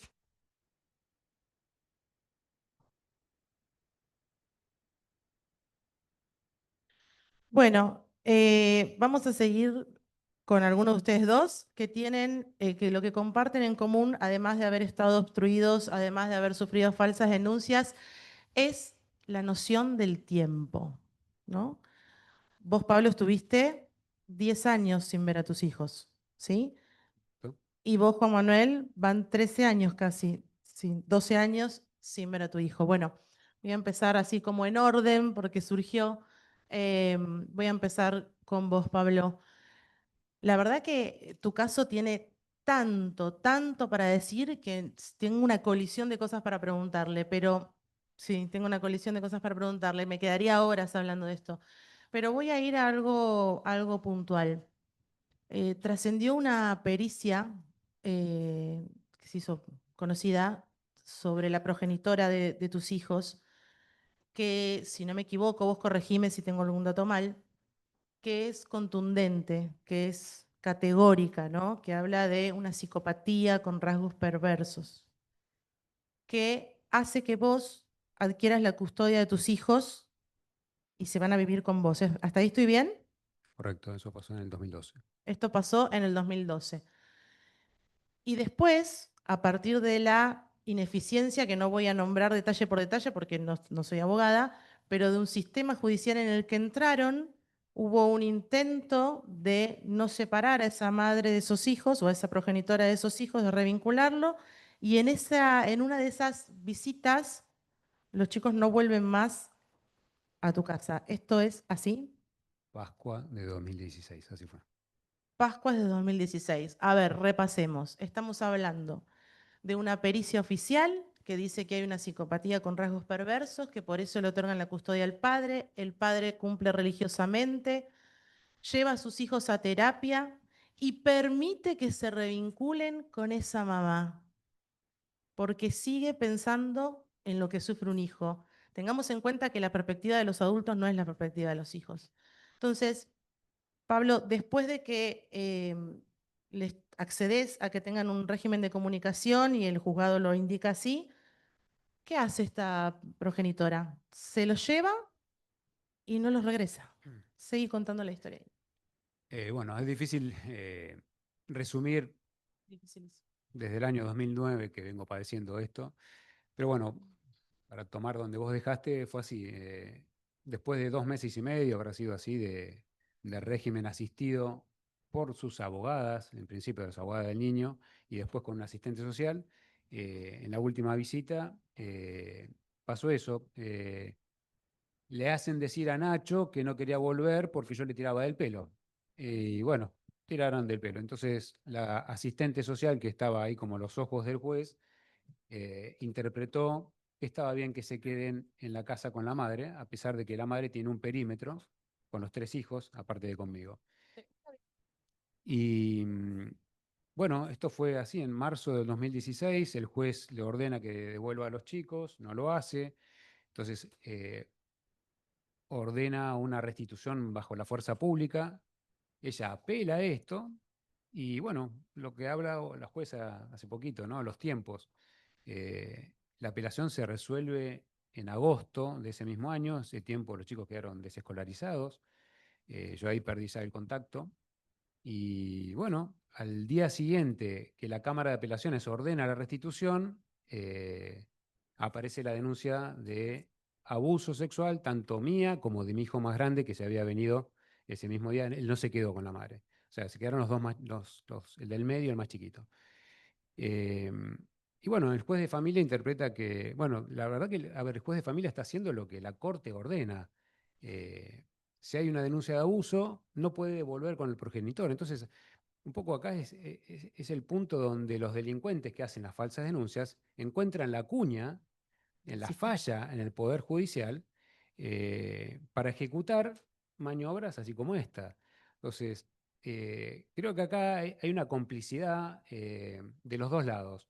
Del que utiliza el Poder Judicial en estas grietas que aparecen y creo que también hay una impericia por parte de los ejecutores del Poder Judicial, porque una frase trillada es, cuando la justicia es lenta no es justicia, y esto de los recursos y las apelaciones, a ver, yo soy médico y es como tener un paciente en terapia y que el hemodinamista no se comunique con el cardiólogo. A ver, todos somos necesarios. O sea, no puede ser que uno no le pase una unidad de sangre cuando es necesaria y que le diga, no, la pasamos dentro de 6 meses. Y dentro de 6 meses ya no tenés paciente. Y esto es un poco lo que pasa con la vida de los chicos. Qué interesante ese ejemplo. Bueno, uno lo compara con lo que hace, ¿no? Y me parece que el Poder Judicial y dentro de lo que es familia y lo que es penal, tiene que haber una comunicación más que fluida. No pueden ser islas dentro del Poder Judicial. Porque las consecuencias las pagamos nosotros, las pagan los chicos, el famoso interés superior. Entonces, yo creo que hay acá en los jueces una situación de comodidad, porque si yo demoro más del tiempo que debo en pasar una unidad de sangre, soy responsable penalmente. ¿Y dónde está la responsabilidad de los jueces acá? Entonces esto para mí es grotesco y apelo a esto, a que la ley se pueda resolver para que pueda haber una coordinación, como decían, hablar acá de una unidad en el Poder Judicial. Sí, un Donde trabajo una integral. causa que es más de, o sea, cae de Maduro, que se desprende de familia, no puede ser que te digan en penal, no, acá una pericia a la madre no se la vamos a hacer porque el imputado sos vos. Pero a ver, está bien, vos estás viendo que esto aparece después de un problema de familia. Entonces, bueno, nada, creo que es más que necesario y que sea ya el tema este de que salga una ley donde se pueda modificar, porque en cierto punto los jueces están presos de ciertas legislaciones, ¿no? que los habilitan a ellos, corregime si me estoy equivocando. Bueno, la falta de compromiso, yo creo que es falta de compromiso de los profesionales. Pablo, te quiero hacer otra pregunta en base a esto. ¿Qué se llevaron estos 10 años sin ver a tus hijos? Pasaron más, pero yo quiero saber qué se llevaron estos 10 años sin ver a tus hijos. Se llevan la vida de ellos, la psicología de por vida de ellos. Uno, a ver, ¿cómo decirte? Desarrolla lo que puede para poder afrontarlo. Yo bloqueé a 2 de mis hijos. Digo, bueno, yo tengo que preocuparme por el que tengo. Tuve que ser un padre con hijos vivos, pero los vivía como muertos. Entonces,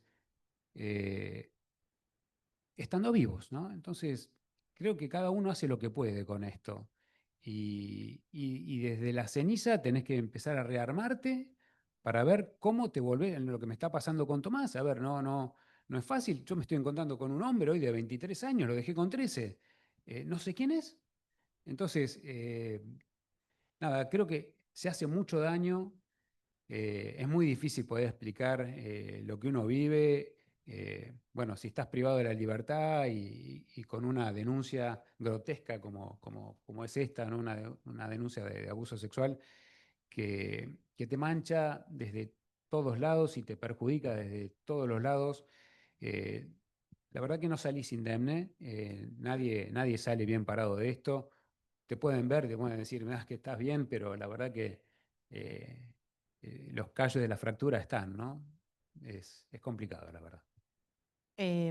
Además, entiendo que tus hijos sufrieron, vos sufriste violencia, tus hijos sufrieron violencia, pero sufrieron todo tipo de violencia. O sea, por ahí no nos podemos extender en el tiempo, pero esto incluso empezó desde antes de tu separación, continuó con tu separación y después continuó con lo que hoy Ignacio más temprano me decía, bueno, expliquemos también qué es la alienación parental, ¿no? Esto que el caso Guisoni nos trae como tan crudo, ¿no? Es cuando un papá, una mamá, un abuelo, cualquier referente afectivo principal de un niño, lo usa ese niño como instrumento y empieza a manipularlo y a generar una propaganda negativa respecto al otro progenitor. Y esto no solo se hace comiéndole la cabecita a ese nene. También hay actitudes que tiene el progenitor conviviente. Si una mamá o un papá se derrumba en llanto, bueno, tuvimos un caso mediático hace poco, se derrumba en llanto ante su hijo o su hija en determinados momentos precisos, eso es también manipularlo, eso es alienación parental. Y vaya si la justicia no le brinda tiempo al progenitor conviviente que se queda con esa criatura para manipularlo y ponerlo en contra de su padre, ¿no? Entonces después tenemos a chicos declarando, ¿no? Como pasó con Tomás, ¿no? Porque por ahí ahora estamos con la última declaración, pero las anteriores eran en tu contra, eran acusándolo de hechos aberrantes hacia su hermano. O sea, esto rompe totalmente el psiquismo y mucho más cuando son niños que están en momentos fundacionales de aparato psíquico. Em, ¿Qué te gustaría a vos que revisás tu historia, ¿no? ¿Qué te gustaría vos destacar desde el lugar de víctima, desde el lado emocional? Porque, a ver, la falsa denuncia que te hicieron terminó en cárcel incluso, ¿no? Sin condena. ¿Qué de todo lo que viviste? Porque a lo mejor eso no es el hecho que a vos más te importa, este impacto que te genera encontrarte con tu hijo que lo dejaste a los 13 y tiene 23 y decís, no sé quién sos. Y es lógico, porque él tampoco sabe quién sos. Después de 10 años de historia, ¿no? No, historia cortada. Digo, ¿qué de todo lo que nombramos acá vos quisieras destacar para cerrar? Es difícil elegir algo, ¿no? Complicaste con ¿O qué es lo que más, bueno, si no, dame qué es lo que más te preocupa mejor? Si es difícil elegir algo, pensá hoy de toda tu historia, de tus 3 hijos y todo lo que pasó, ¿qué es lo que más te preocupa?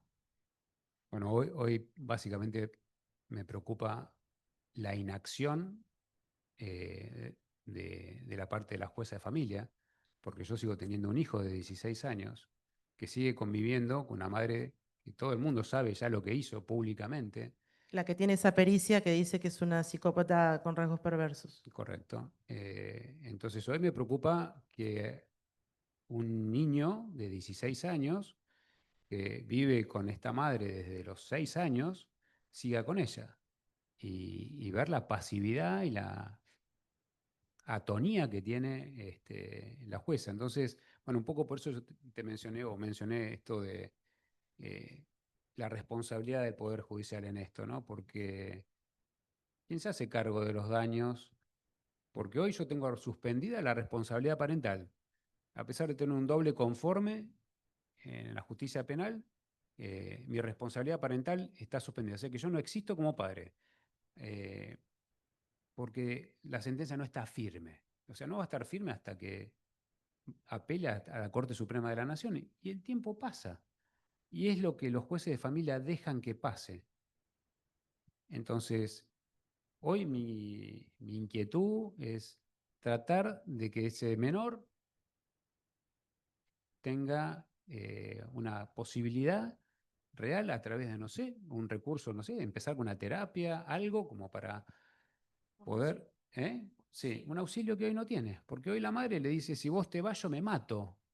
Entonces, esto me lo contó Tomás. Entonces, ¿qué recurso puede tener un nene a esta altura? Entonces, nada, es muy complicado. la verdad. Suspiro porque no tolero la idea de pensar que estamos ante un reality show de un niño que en este momento está siendo partido al medio y que está con alguien que le dice, si haces tal cosa me mato. La verdad que es Está como- terrible. Es como que no pienso en cómo nos vamos a ir a dormir hoy sabiendo que esto está pasando, ¿no? En vivo y en directo. Eso me preocupa Y cómo los jueces duermen sin ningún problema. bueno, es una pregunta que va a quedar ahí flotando en el aire para contestar. Gracias, Pablo. Pasó la posta.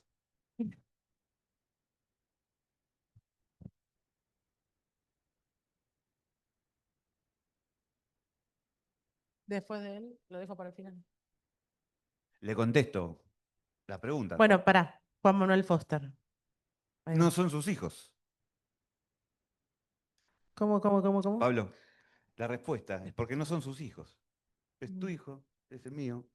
Ellos el domingo no falta ninguna silla. No, ninguna silla está libre y no hay ninguna ausencia en la mesa de los, ya sea los sorrentinos que hizo la abuela, ya sea el asado que hizo el tío. Están todos. Esa es la respuesta. Juan está dando, bueno, Juan Manuel Foster estuvo saliendo en Infobae ya 2 o 3 veces, lamentablemente, porque eso quiere decir que sigue impedido de su hijo. Acá también está la abuela presente. También es un caso que tiene muchos puntos en común porque atraviesa falsas denuncias. En este caso hubo falsas denuncias a todo quien pudieron, a la abuela, al papá, al abuelo, bueno, iba buscando. Otro punto en común es que hay una pericia también contundente que habla de una proyección, ¿no? Se trascendió una proyección masiva de cuestiones que han pasado en esa progenitora, depositadas en los hijos. Esto pasa, bueno, por ahí no tienen por qué ser psicólogos, pero esto pasa habitualmente, ¿sí? Sobre todo en estos casos judicializados. La clínica es moneda corriente. En la clínica es moneda corriente.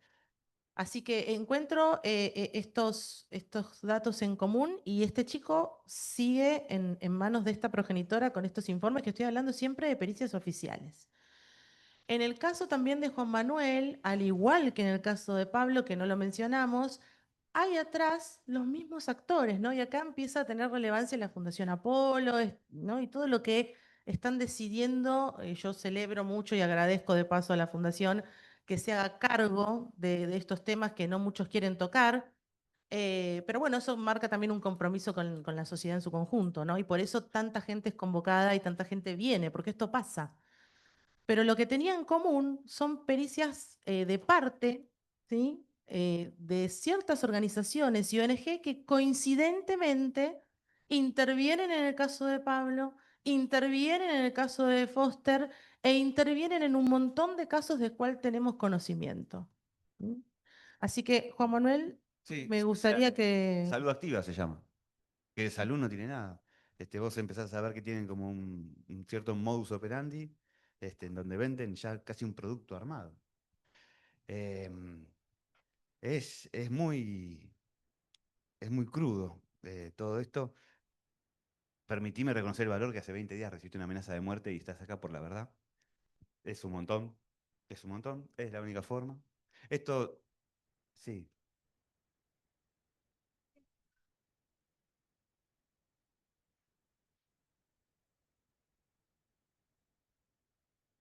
visibilizar. Que el miedo no paralice. Hay algo interesante que es que nadie está conforme con la justicia. Hablamos de que se polarizan ideologías y la macana que es esto para la verdad, pero ninguna de las ideologías del centro, de cualquier extremo, nadie dice, che, qué bien la justicia. Esto nos tiene que llamar la atención.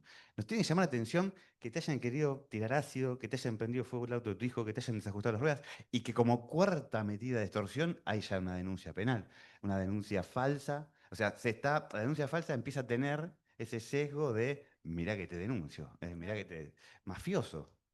Nos tiene que llamar la atención.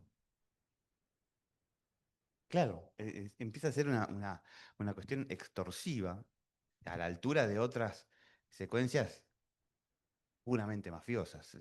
¿Qué está pasando con la justicia? ¿Qué pasa? Porque como decía recién uno de los expositores, la familia es el pilar de la sociedad. El ser humano está hecho de vínculos y si los vínculos se enferman, ¿qué clase de argentinos van a... Y no es solo de Argentina el problema. ¿Qué clase de adultos van a, a- a poblar la tierra? Em, Juan, tu caso se terminó en lo penal. ¿Cuánto hace?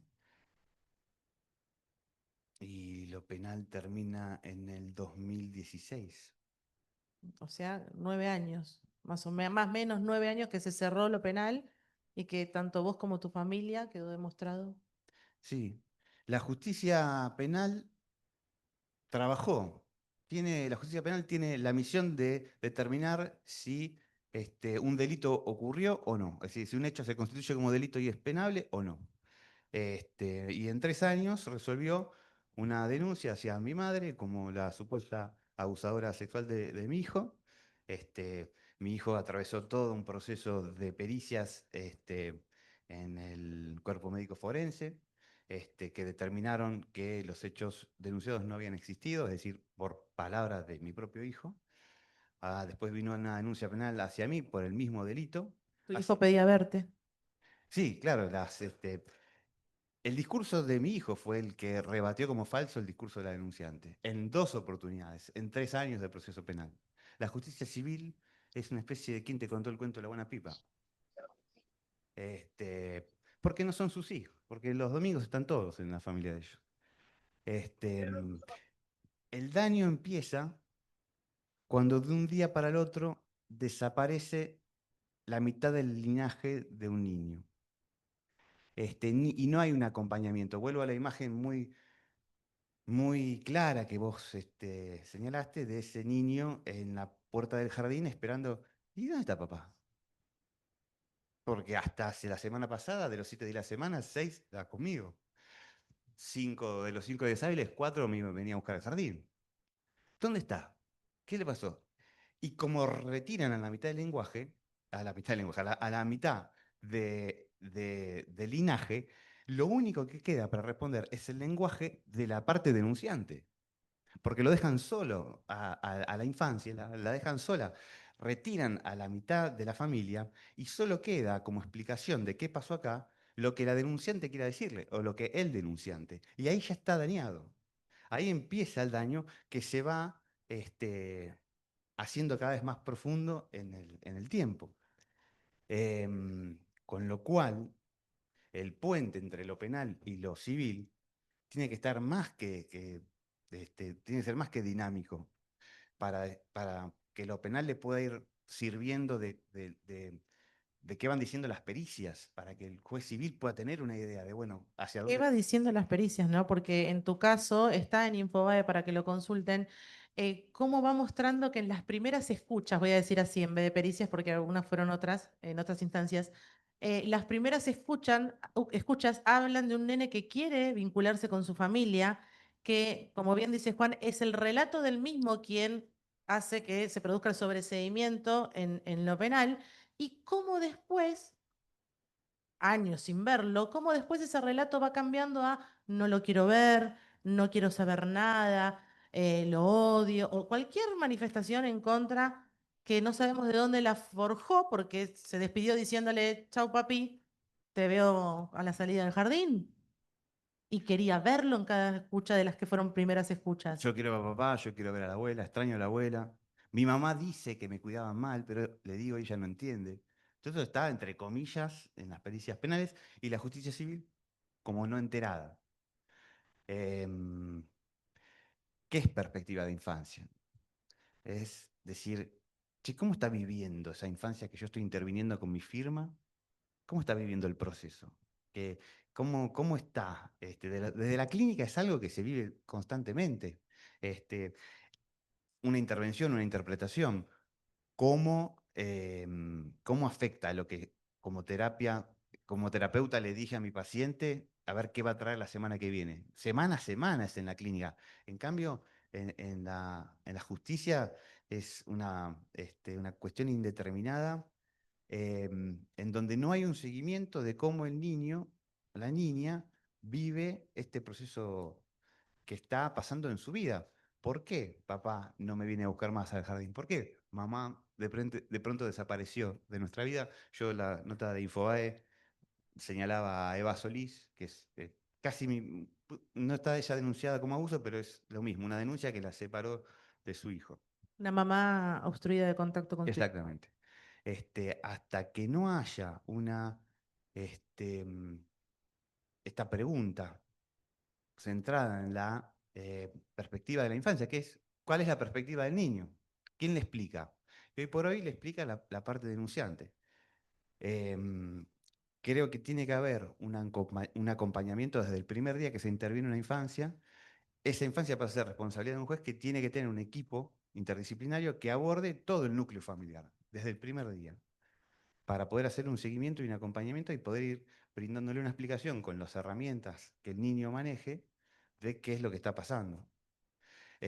Y si a eso le sumamos una comunicación dinámica con los avances penales, el ejemplo que vos pusiste de la hemodinamia es buenísimo, es como que, y bueno, no, está la letra, la hemodinamia, está despacho. No, no llego. Es una locura, es impensado. Es como que yo como psicólogo le vaya en contra del psiquiatra tratante. Bueno, tenemos que ir apurando los tiempos, pero te hago una última pregunta para que cierres con esto y enganchamos con Ramón. Em, Cortito, si la querés contestar, ¿qué se llevaron de tu persona? Si es muy dura, la cambio.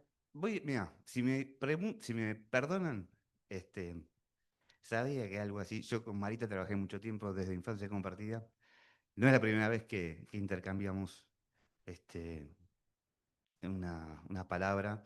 Es realmente un honor y sanador poder estar acá y de repente tener la atención de otras personas. Bueno, vamos a ver. Va a costar, pero va a salir, dale. Mi abuelo toma el té todos los días a las 5 de la tarde. Le dije que lo lamento no lograr que no pueda compartir el té de las 5 con su bisnieto. Lo lamento a un nivel en el cual un zumbido atraviesa mi alma en toda su extensión. Y sé que tengo un alma gigante y sin embargo este zumbido la atraviesa toda. La rompe en dos, la quiebra, la abre, la desangra, la maltrata, la deshace y mi alma, que ya son dos pedazos, pasa a ser otra cosa que no es mi alma. Pero mi corazón sigue latiendo y me obliga a seguir vivo, seguir existiendo y acá estoy, en el té de las 5 diciéndole a mi abuelo que lamento, que no puede merendar con su bisnieto, que lo lamento. Así que si la entrevista de Infobae se la dediqué a Eva.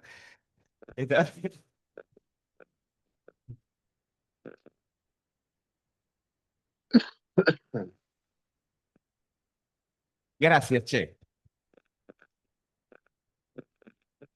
Y me dice mi abuelo, tomando su té de las 5 en su jardín más hermoso del mundo, donde yo crecí y me amaqué, me dice, caminante no hay camino, se hace camino al andar. Y como por arte y como por arte y por magia, esas dos partes que ya no eran, se unen y son otra vez. Gracias por ese aplauso. Eso es lo que se llevó de mi parte. Pero mi hijo cumple 16 años este mes y él cree que fue abusado. Y es la tercera causa de suicidio a nivel mundial, el abuso sexual infantil. Se llevaron la identidad de Julián. Se llama Julián. Gracias, Juan.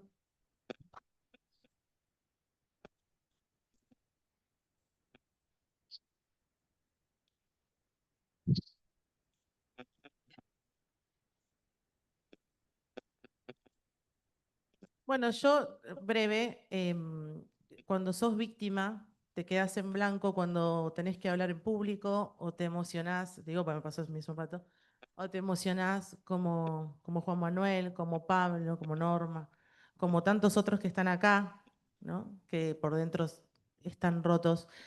Y habló de perspectiva de infancia, Juan, habló de violencia. Y hablamos muchas veces, decimos las falsas denuncias matan, la obstrucción de vínculos mata. Pablo dijo, soy padre, tuve que aprender a seguir viviendo y ser padre de hijos que estaban como muertos, ¿no? Ese duelo imposible por parte de los que están hoy impedidos de contacto de sus hijos. Entonces vamos a enlazar con Ramón y antes los invito a que si algún hijo está escuchando, algún hijo, cualquier hijo que esté escuchando, que averigüe, que investigue, que hable con sus amigos, que hable con ese primo, que hable con algún familiar. Simplemente los invito a eso, a los hijos que nos estén escuchando. Tal vez algún día estemos haciendo un bien sin darnos cuenta. Ramón no tiene esa posibilidad. Si Es muy difícil este panel, Andrea, te tendría que haber tocado a vos. Es muy difícil, meto un chiste como para poder llevarlo adelante. Es muy difícil hablar con Ramón. Tengo la posibilidad de conocer a su familia de cerca. Es una familia maravillosa que no se merecía lo que pasó.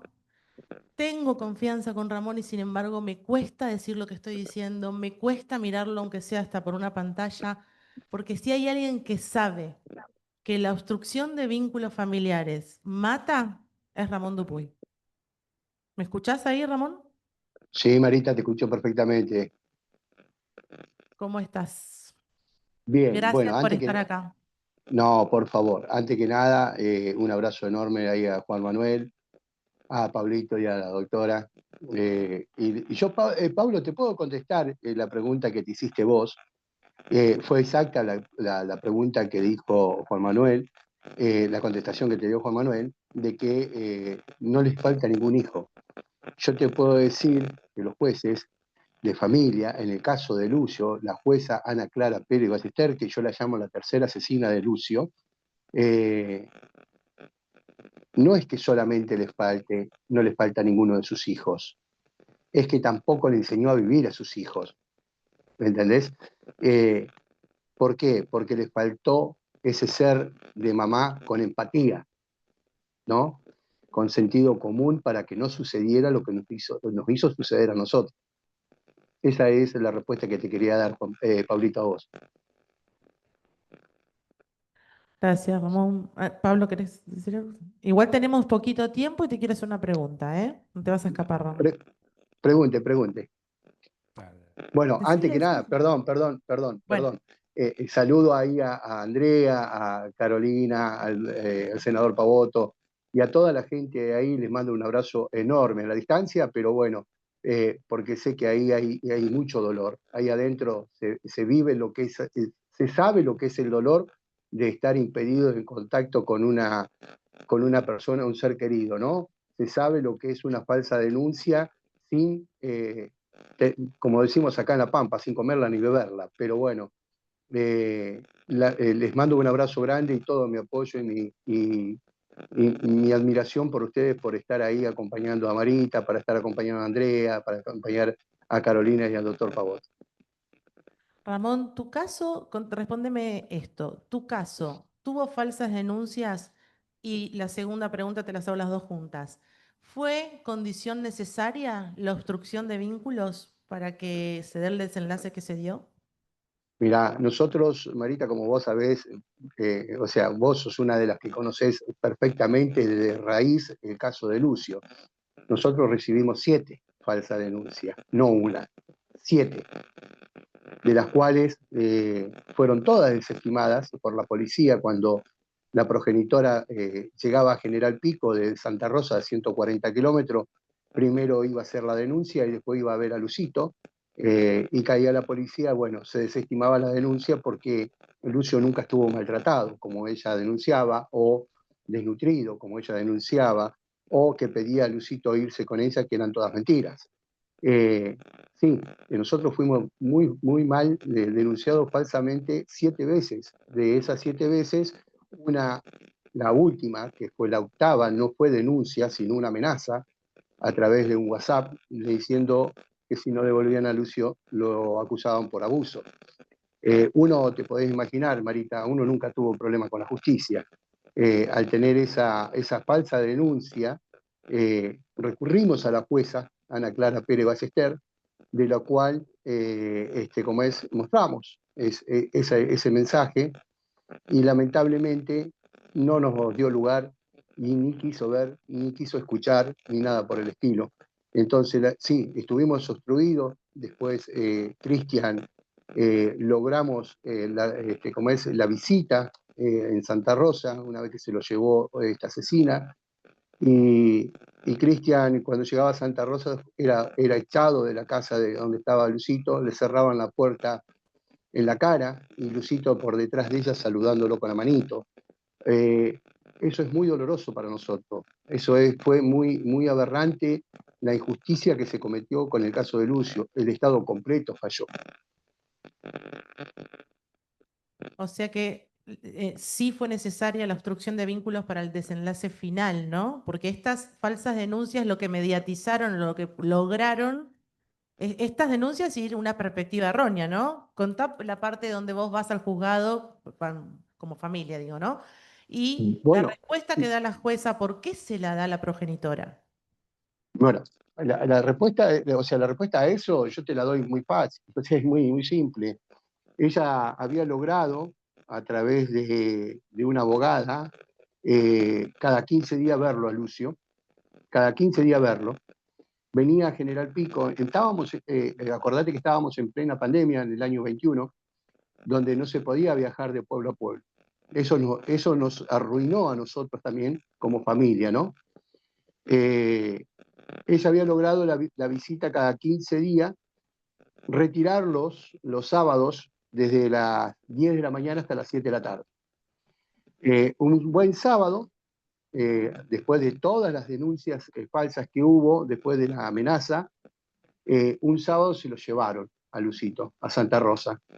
¿Cómo conseguía ella viajar de Santa Rosa a General Pico? Porque no se podía viajar de pueblo a pueblo, no se podía. No sé si se acuerdan.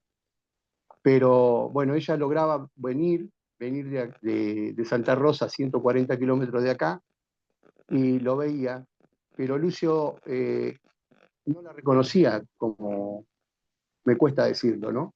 Me cuesta mucho decirlo como mamá, porque Lucio le decía señora. Ella, después de 2 años de abandono, de que se fue con su pareja de mochilera, con su novia, quiso recuperar a Lucio y logró la visita. Logró la visita. Me cuesta, perdón si me trabo, pero bueno, me Nos cuesta pasó a mucho todos, así relatar, que estás porque entonando. es muy duro, y es mucha la impotencia que se siente al saber que todo era habitable, todo era habitable. De un punto de vista o de otro era habitable todo. Ella logra las visitas, un sábado lo retira a las 10 de la mañana y nunca más me lo trajo. Me lo devolvieron al año y 3 meses en un cajón, ¿no? Su cuerpo destrozado, mutilado. Ella logra, con esas 7 falsas denuncias, convencer a una jueza con ideologías radicalizadas de género, y nosotros pidiéndole de rodillas, por favor, suplicándole que nos devolviera a Lucio, porque no sabíamos cómo iba a vivir Lucio, a donde estaba con su progenitora. Y no nos equivocamos, Marita. Te puedo asegurar que no nos equivocamos. No pudimos hacer nada porque la última vez, la 11ª vez que fuimos, la última, nos dijo, la madre es la madre y no va a estar mejor que con la madre. Ya les dije que al año y 3 meses me lo trajeron en un cajón. Lucio Lucio, Tranquilo, Ramón. Escúchame. Lo más importante es que vos también te cuides. ¿Está Silvia por ahí? y está Silvia por acá, sí. Bueno, prioridad 1, vos. Después el Yo evento. Nunca lo vi así. por eso yo siempre digo, ¿por qué no se respeta la Convención Internacional de los Niños? Por eso yo siempre digo, ¿por qué la 26061 no se respeta? Por eso yo siempre digo, ¿por qué los jueces de familia no tienen un poquito de empatía y sentido común y un poquito de corazón? Porque si la jueza esta, Ana Clara Pérez Ballester, la tercera asesina de mi nieto, hubiese tenido un cachitito de empatía, yo no tendría hoy a Lucio jugando conmigo acá. Y lamentablemente, por una cejada de ideología que tiene esta jueza, que hoy sigue haciendo desastre en familia, porque sigue haciendo desastre. No me explico cómo puede dormir, como dijo Pablito ahí, cómo puede apoyar su cabeza en la almohada y dormir. Tanto ella como la defensora de menores, Elisa Catán. Lucio estaba muy bien con nosotros, era un niño feliz, él tenía su habitación, él tenía su placar, su ropita, sus juguetes en su habitación, vivía feliz. Y mirá cómo le hubiesen salvado la vida a Lucio, simplemente con un reglón, nada más escrito. Dese vista al equipo interdisciplinario para que le hicieran un seguimiento a Lucio. ¿No? Nunca se lo dio. Le cambiaron el centro de vida en 12 minutos. No se lo cambió ni siquiera la asesora de menores ni la jueza, se lo cambió un empleado administrativo. 12 minutos para firmar dónde entró el expediente y fue archivado en 12 minutos. Hoy nadie me puede decir que una falsa denuncia no mata. Nosotros recibimos 7. Y esas falsas denuncias le bastaron a la jueza para entregar a Lucio a las manos de sus asesinas. Su progenitora nunca lo quiso a Lucio. Menos su amante, su novia. Menos. Era una extorsión para la pareja. Y además era varón. Lucio se hubiese salvado si el Estado completo hubiese hecho su trabajo. Si el Estado completo no hubiese hecho caso a esas 7 falsas denuncias, si el Estado hubiese comprometido y haber tenido un poquito de empatía. Por eso yo le pido a todos los jueces, Marita, vos sabés, y hemos andado en todo el país recorriendo a todos los jueces de familia, que usen el sentido común, que usen la empatía. Eso salva la vida de los chicos. Lamentablemente a Lucio no me lo devuelve nadie, pero hay muchos Lucios que los necesitan, muchísimos Lucios que nos necesitan, y vos lo sabés, Marita. Los cientos de miles de mensajes que yo recibo. Hay muchísimos Lucios que necesitan de la justicia argentina, que necesitan que sean escuchados los niños por esas falsas denuncias que hacen tanto un progenitor como el otro. Porque acá no solamente las mujeres son malas, sino hay hombres también que son malos. Y destruyen vida. A nosotros, como vos le preguntaste a los chicos ahí, ¿qué nos dejó? A nosotros, ¿qué nos dejó? La muerte. A nosotros nos mataron en vida. Nosotros seguimos por la gran promesa que le hicimos a Lucio y vamos a tratar de cumplirla. Luchar por la niñez hasta el último suspiro. Y esa lucha es un camino largo que me lo están ayudando a recorrer muchas personas como ustedes, muchísimas personas como ustedes. Y ese camino tiene un final. ¿Y el final cuál es? Es cambiar el sistema. Y ojalá, Andrea, ojalá Carolina, ojalá el doctor Pavoto, ojalá vos, Marita, y todos los que están ahí, repliquen esto, porque esto es algo grande que se viene, algo grande que va a venir en pos de la justicia y la verdad. Muchísimas gracias a todos. Gracias, Ramón. Vamos a pedirle a Yamil Santoro. Así en público me mira, Yamil Santoro me mira como diciendo, ¿con qué va a salir esta mujer? Yo lo que te voy a pedir Tengo que es entregar la sala, así sí, que está. ya. Que se instrumente en la legislatura de la Ciudad Autónoma de Buenos Aires la capacitación sobre la ley Lucio, que nos ayudes a ayudar a Ramón a que se implemente, ya está hecha, simplemente hay que traerla y bajarla. La perspectiva de infancia, con perspectiva de infancia, yo pienso que Lucio estaría vivo. Por supuesto que proyecto de sí, ley, por sí. supuesto. Si nos hubiésemos puesto desde la perspectiva de él, como vos dijiste, hay muchos otros Lucios por los cuales seguir luchando. Sin duda, sin duda. Te admiro. Gracias. Gracias, Ramón. Y Y gracias a todos. perdón el quiebre, pero bueno. No, nunca los había visto tan quebrados a los tres, que los conozco, no los había visto, bueno, Juan sí, pero a Pablo y a vos no, Ramón, me preocupé en un minuto. Pero, bueno, tenemos que cerrar porque tenemos que entregar el salón, nos van a matar. Pido un aplauso para todos, en sentido de abrazo solidario de todos nosotros.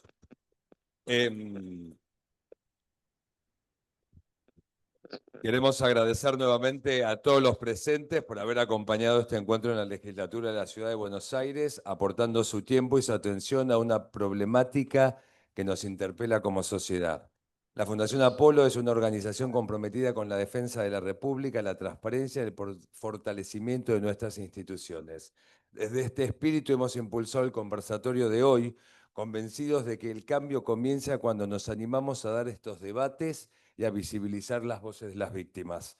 Queremos invitarlos a seguir siendo parte de este trabajo. Pueden sumarse a nuestra comunidad a través del código QR disponible en la sala y seguir nuestras actividades y propuestas en www.fundacionapolo.org y en nuestras redes sociales. Muchas gracias a todos y a todas por su presencia y esperamos encontrarnos prontamente en futuros espacios de debate y de acción ciudadana. Gracias.